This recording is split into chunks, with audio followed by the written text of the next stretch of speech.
My mother stood at the head of the Thanksgiving table, smiling as she raised her wine glass. I'd like everyone to meet my two daughters.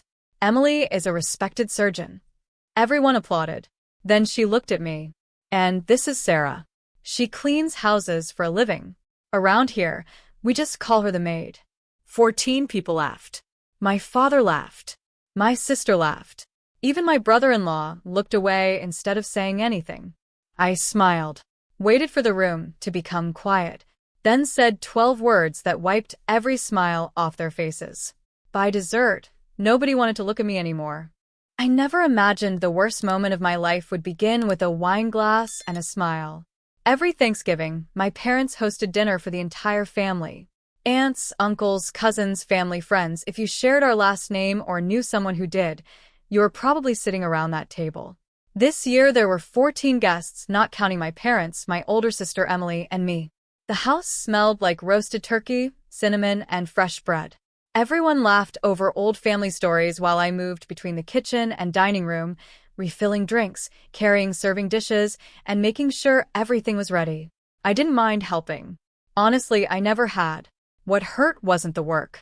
It was knowing that no matter what I did, I would always be compared to Emily. Emily was the family success story. She was a respected surgeon, lived in a beautiful home, and drove the kind of car my parents proudly mentioned to complete strangers. Every conversation somehow circled back to her accomplishments. Emily just published another research paper. Emily saved someone's life this week. Emily works so hard. I was always happy for her. None of this was Emily's fault. But there was never room for my story. 10 years earlier, I'd been accepted into college to study business. I was excited, terrified, and ready to leave our small town behind. Then Grandma suffered a stroke. She needed full-time care. My parents insisted they couldn't manage because of work, and Emily was already halfway through medical school. Without much discussion, everyone looked at me. I postponed college for what I thought would be a few months. Those months became 4 years. Grandma passed away peacefully, grateful that someone had been beside her until the very end. By then, my life had gone in a different direction. I discovered I actually enjoyed restoring homes to perfection. I started cleaning houses for neighbors, then for real estate agents, then for luxury homeowners. It became a career I genuinely loved. But my parents never saw it that way. To them, I wasn't an entrepreneur. I wasn't hardworking. I wasn't successful. I was simply the maid. By 5 o'clock, everyone had arrived. The dining room buzzed with conversation as plates were passed around the table. My father carved the turkey, while my mother poured wine into crystal glasses. Then she stood. She smiled warmly as she tapped her fork against her glass. I'd like to make a Thanksgiving toast. The room immediately fell silent. I couldn't be prouder of my daughters, she began. I almost smiled. Maybe this year would be different. My oldest daughter, Emily, has dedicated her life to saving others. She's one of the finest doctors in the state. Everyone applauded. Emily looked embarrassed but grateful. Then my mother's eyes turned toward me. And our younger daughter. She paused just long enough for everyone to look my way. Well, Sarah cleans houses for a living. A few awkward chuckles escaped around the table. She laughed. So, around here, we just call her the maid. This time, the laughter was louder. I looked around the room. 14 smiling faces. My father laughed. 2 of my uncles laughed. Even my brother-in-law lowered his eyes instead of saying a word. I felt my cheeks burn, but I refused to cry. Instead, I picked up my glass of water, took one slow sip, waited until every laugh faded into complete silence. Then I decided, for the first time in my life, I wasn't going to let someone else tell my story. I think Mom's right. The room went completely still. My mother smiled, convinced I was finally accepting the joke. I do clean houses, I said calmly. I've never been ashamed of that. A few people nodded politely, waiting for me to sit down. Instead, I stayed where I was. What Mom forgot to mention is that I don't clean those houses alone anymore. Several confused faces turned toward me. I own the company. The smiles around the table began to fade. I started with one bucket, one vacuum, and an old hatchback that barely survived the first winter.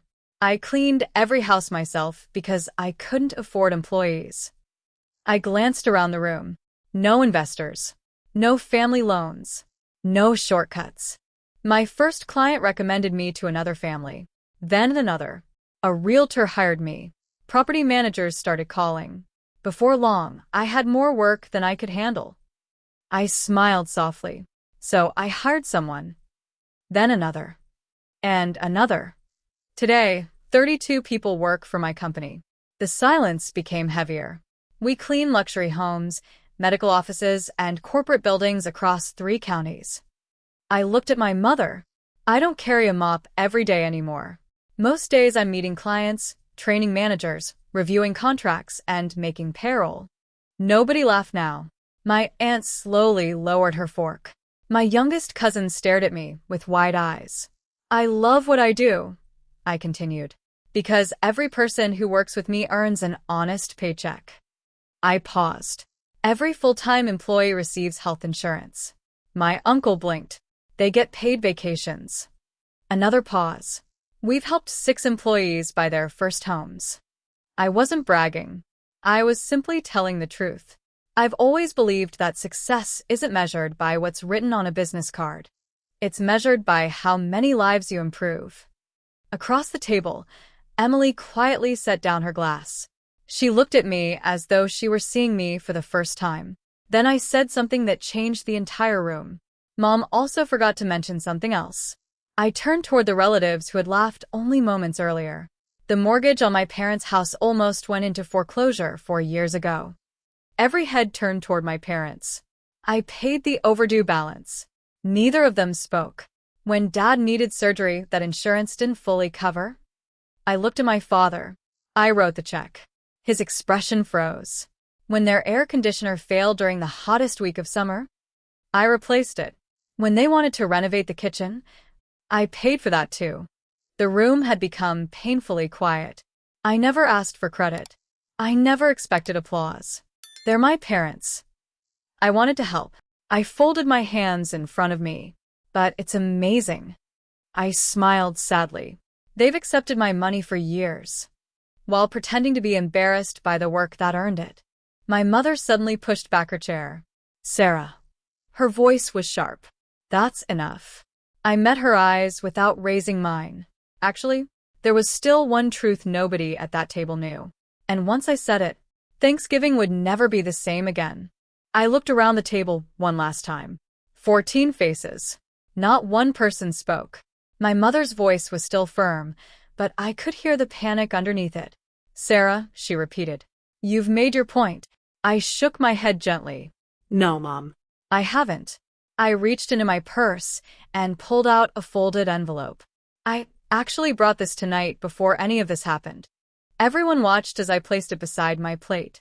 For the past 5 years, I've been writing a check every Thanksgiving. My father frowned. What are you talking about? The same thing I've done every November. I slid the envelope across the table toward them. $20,000. A few people gasped. I've called it your retirement gift. Neither of my parents touched the envelope. I plan to give it to you tonight. I smiled sadly. But after being introduced as the maid in front of everyone, I slowly pulled the envelope back. I've changed my mind. The room was so quiet, I could hear the clock ticking in the hallway. My mother's face turned pale. You can't be serious. I am. I wasn't angry anymore. That surprised even me. I just felt finished. I've spent years trying to earn your approval. I looked at my father. I thought if I worked harder, I'd finally make you proud. Then I looked at my mother. I thought if my business became successful enough, you'd stop being embarrassed by what I do. I gave a small shrug. But tonight helped me understand something. You were never ashamed of my job. You were ashamed that it didn't come with the title you wanted to brag about.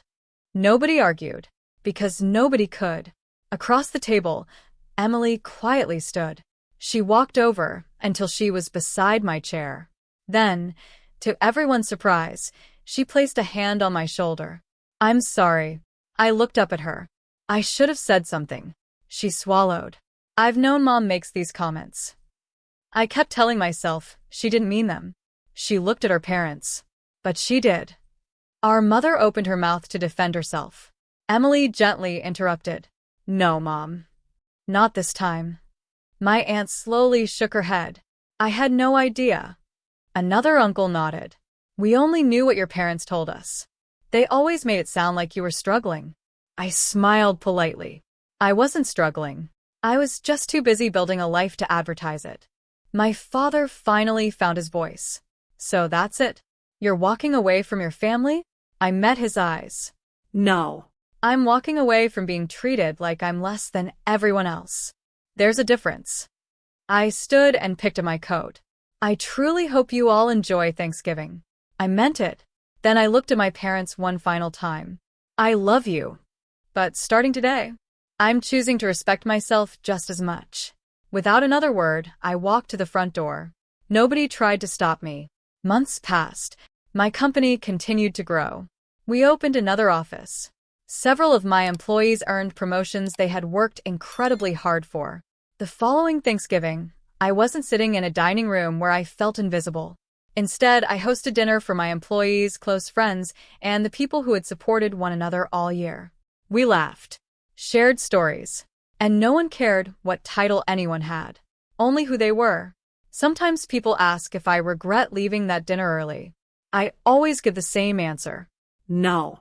Because that Thanksgiving, my parents introduced me as the maid. But by the time I walked out that front door, everyone finally understood they had never been laughing at my job. They had been underestimating the person behind it. And that's a mistake they never made again.